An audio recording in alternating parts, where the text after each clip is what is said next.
کہ یہ جو دن چل رہے ہیں وہ ہمارے ہاں ہمارے حکمران کہتے ہیں مزید سخت فیصلے کرنے پڑیں گے. میں نے کہا تمہارے لیے تو آسان ہے، اس لیے کہ تم تو جس دفتر میں بیٹھ کے فیصلہ کرتے ہو اس کی تو بتی کوئی نہیں جاتی. تمہیں کیا پتا ہو، وہاں تو اے سی بھی 1 منٹ کے لیے بند نہیں ہوتا. یہ تو اس سے پوچھو باپ سے کہ جو عید سے پہلے اپنی بیوی سے مشورہ کر رہا ہے کہ عید آ گئی ہے، اگر بیٹی کے گھر کپڑے نہ بھیجے تو اس کی ساس باتیں کرے گی. اللہ کے بندوں میں سے جو عالم ہیں وہ رب سے ڈرتے ہیں. تو دینی تعلیم، اس کی معلومات حاصل کرنے کی کوشش کریں، صحیح کریں. قرآن مجید کی ایک آیہ کریمہ کا کچھ حصہ جو میں نے تلاوت کیا، اس میں اللہ کریم نے فرمایا اپنے محبوب سے، کہا وَقُلْ رَبِّ زِدْنِی عِلْمًا، اے محبوب آپ میری بارگاہ میں یہ دعا مانگیں، آپ یہ عرض کریں کہ اے رب میرے علم میں اضافہ کر دے، اے مالک میرے علم میں اضافہ کر دے. بہت ساری چیزیں ایسی ہوتی ہیں جن کی زیادتی ٹھیک نہیں ہوتی، وہ زیادہ ہو جائیں تو نقصان کرتی ہیں. لیکن علم ایک ایسی چیز ہے کہ جس کے بارے میں رب کریم نے کہا کہ محبوب آپ دعا مانگیں کہ آپ کو زیادہ علم دیا جائے. اور پھر علم ایک ایسی چیز ہے کہ کوئی بھی آدمی یہ دعویٰ نہ کرے کہ میں نے بڑا حاصل کر لیا ہے، میری اب تکمیل ہو گئی ہے، میں اب مکمل ہو گیا ہوں. جن کو اللہ نے غیب کے خزانوں کی کنجیاں دی ہیں نا، ان سے بھی رب کریم نے کہا ہے کہ محبوب آپ دعا کریں کہ مالک میرے علم میں اضافہ کر دے. تو جب وہاں تک یہ بات ہے تو پھر عام آدمی کو بھی چاہیے کہ وہ اپنی معلومات میں اضافے کا شوق پیدا کرے. اور تیسری بات یہ کہ جو حضور کے علم شریف پر بات کرتے ہیں وہ بھی اس آیت سے سیکھیں کہ حضور کا علم تو ہر روز رب اس میں اضافہ فرما رہا ہے، تو ہر روز اضافہ ہو رہا ہے. وَلَلْآخِرَةُ خَيْرٌ لَكَ مِنَ الْأُولَىٰ، ہر روز ترقی ہو رہی ہے حضور کے علم شریف کی بھی. تو ہمارے ہاں زیادہ تر لوگ بات اس لیے سیکھتے ہیں کہ میں کوئی کہیں سے مسئلہ سیکھوں گا پھر جا کے اپنی مسجد کے امام کو تنگ کروں گا کہ وہاں تو میں یہ سن کے آیا ہوں تو یہاں یہ کام کیوں نہیں ہوتا. میں کوئی بات سیکھوں گا تو پھر میں اس سے بحث کا دروازہ کھولوں گا. علم کا مطلب ہی اپنے آپ کو سنوارنا ہے. معلومات حاصل کرنے کا مطلب یہ کہ آپ کے عمل میں پختگی آئے، آپ کے کردار میں پختگی آئے، آپ نے جو سیکھا ہے آپ اس کے مطابق اپنے آپ کو ڈھالیں. مسلم شریف میں موجود ہے، نبی پاک صلی اللہ علیہ وسلم نے دعا مانگی ہے، اے اللہ میں اس علم سے تیری پناہ مانگتا ہوں جو علم تو ہو پر نفع والا نہ ہو.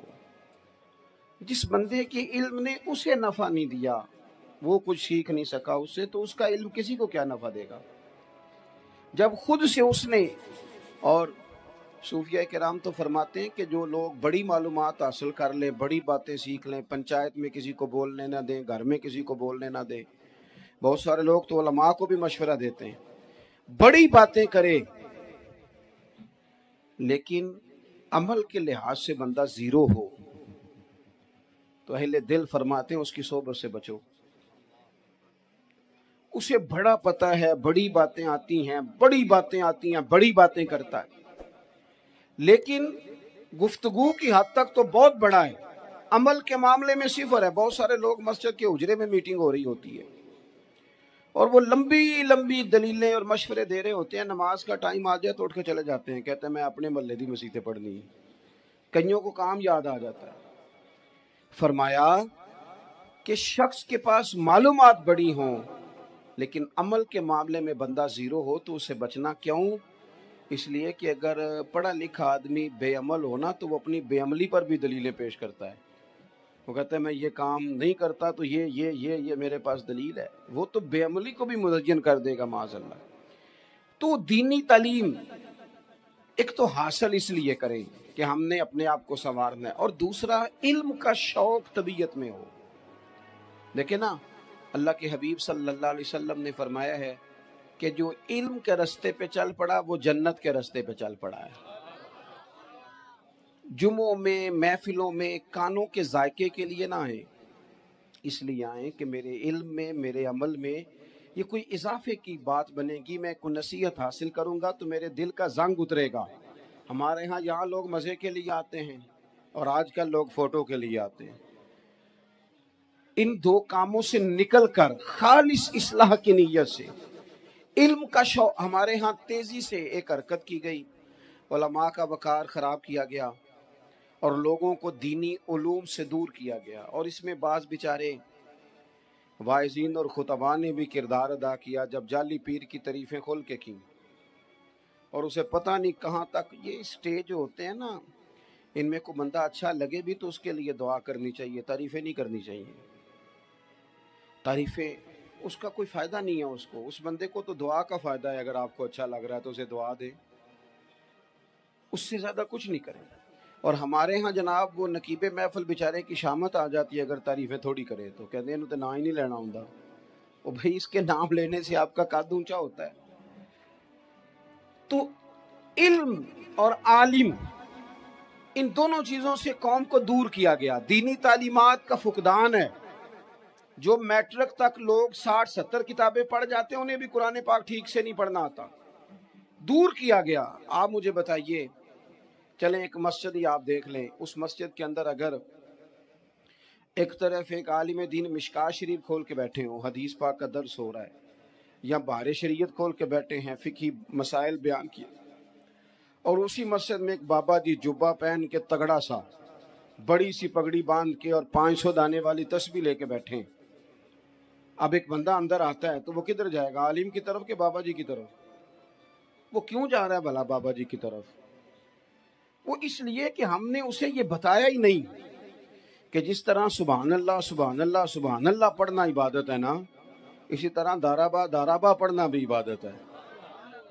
اسے ہم نے بتایا نہیں کہ جب تک علم کے رستے میں رہنا بھی عبادت ہے. جب تک اسے یہ سمجھ نہیں نہ آئے گی کہ جس طرح وظائف کی کتاب پڑھنا عبادت ہے، اسی طرح مشکات شریف پڑھنا بھی عبادت ہے، حدیث بخاری کا درس لینا بھی عبادت ہے، مسلم شریف کی احادیث پر اپنے اساتذہ سے بیٹھ کر دروس پانا بھی عبادت. جب تک یہ پورا مزاج دیکھیں نا، نبی پاک صلی اللہ علیہ وسلم نے فرمایا رات کی ایک گھڑی بھر دین سیکھ لینا ساری رات نفل پڑھنے سے بہتر ہے. اب ہمیں سمجھنا چاہیے کہ کتاب پڑھ کے بھی بندہ رب رسول تک پہنچ سکتا ہے. کتاب و سنت رستہ آسان کرتے ہیں، لیکن ہمارے ہاں کیا مزاج دیا گیا ہے؟ بابا جی کے پاس چلو، ضرور جائیں بابا جی اگر نیک ہیں تو منع کوئی نہیں کر رہا، لیکن جو سوچ ہمیں حضور نے دی ہے ہم نے اسی سوچ کے مطابق اپنے معاملات کو ترتیب دینا ہے نا. اب ایک بات میں نے آپ سے پوچھی اور آپ نے کہا قوم